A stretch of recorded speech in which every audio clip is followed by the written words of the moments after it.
Breaking news.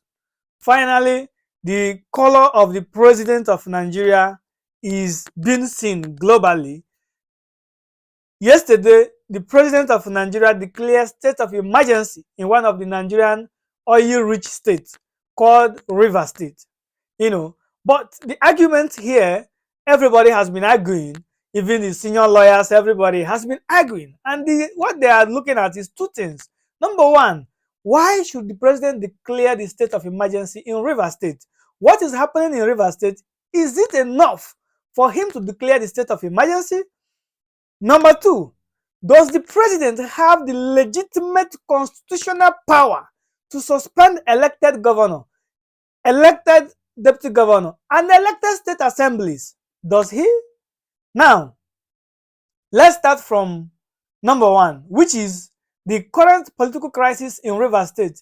Is it enough for the president to declare the state of emergency? The answer is no, and I'm going to tell you the fact. One, nobody has been unalived. O.G.B, are you saying that someone should be unalived before the president will declare the state of emergency? Not at all. I do not say that. I do not subscribe to that. But here is the reality.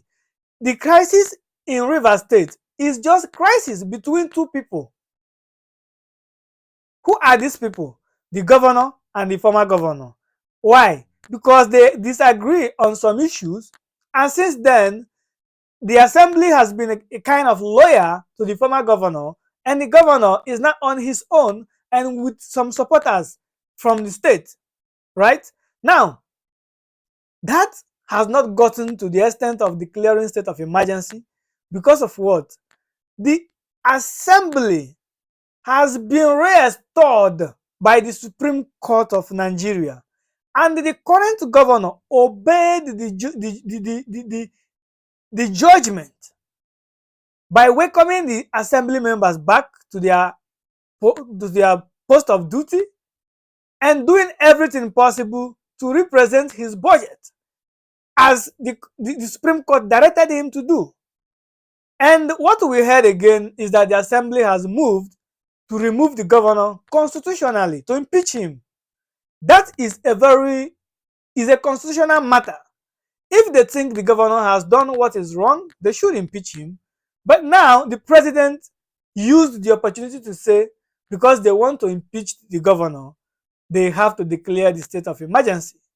You know, everybody, in fact, I've never seen any well-reasonable human being who supported this opinion that the crisis in River is enough to declare the state of emergency. Number two, the president removed elected governor, elected assembly members, and elected deputy governor. Everybody has argued that it is very illegal. It is not constitutional. But the presidential side is saying that the former president, popularly known as Obasanjo, did it. But the argument is, Tinubu, the president, what did you do when the former president did it? You condemned him. You did everything possible against him. Jonathan, who was also a president, declared the state of emergency in a state in Nigeria that should be declared state of emergency because the chaos and the level of casualty in that state at that moment is too much. But he didn't remove the governor, he didn't remove the deputy, neither did he remove the assembly members. And Tinubu, when he did this, you worked against him. Now, I want to share with you guys something. I remember a few years ago, we were working in a very big company. I were working in a very big company at that time.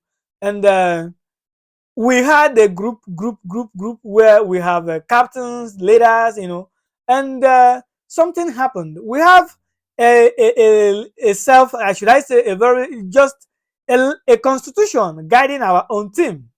And at a point, our leader breached that constitution, you know, and he you know, abused his power to the highest extent.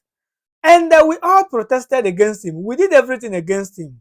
And luckily, at a point, he was removed. And one of us was appointed to be the leader. But you know what happened as time goes on? This second person that was appointed to be the leader started misbehaving, just doing exactly what the former leader was doing. And we all worked against him. And one day he called some of the inner caucus, his executives, some of the executives. I happens to be one of the executives, and I happens to be one of those he called. And we went to have a meeting somewhere.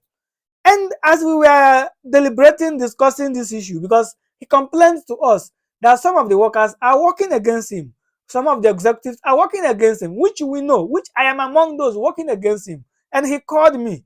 I was there. Luckily, someone else, somebody from another big company who is also a leader in that company, came in, and we tabled everything down. We said to this guy, what you are doing now is what you and I condemned yesterday. Why are you doing it today? Even the leader who came from another company told him, this thing you are doing is against the law, and you know these people are going to work against you. These are the things you should do in order to earn your respect and to be a great leader. And we had agreement there. He agreed to amend and to do the right thing. But you know what? As we left, he went and have another meeting with some of those members that were there. And we returned to work the next day, and he continued to do worse than he was doing before. I called him personally and I said to him, this thing we are doing is not what we agreed on. What is happening? And he said to me, in as much as the former leader did it, him too is going to do it.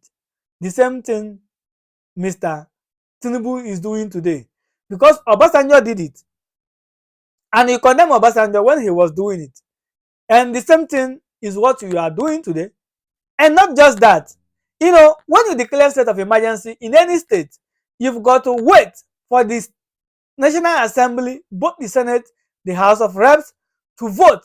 And this vote, you must get the two-third majority in each seat, in each assembly, both in the Senate and in the National Assembly. But Tinubu has not even gotten one single vote from any of the assembly, and he has appointed somebody to be the sole administrator of River State. And the person has gone ahead to start campaigning, telling the people this is what I'm going to do, without even waiting for the vote of the assemblies. But I am here to tell you that I am not surprised. I know what is going to happen, and it is likely that they are going to get the vote from the assembly members. But to the Nigerians who are watching me, every Nigerian I know, except the politicians, are extremely smart people.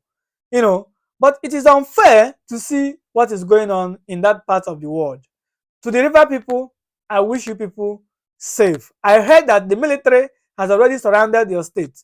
Please be calm and do everything possible to defend your right, to defend your vote, and to defend democracy.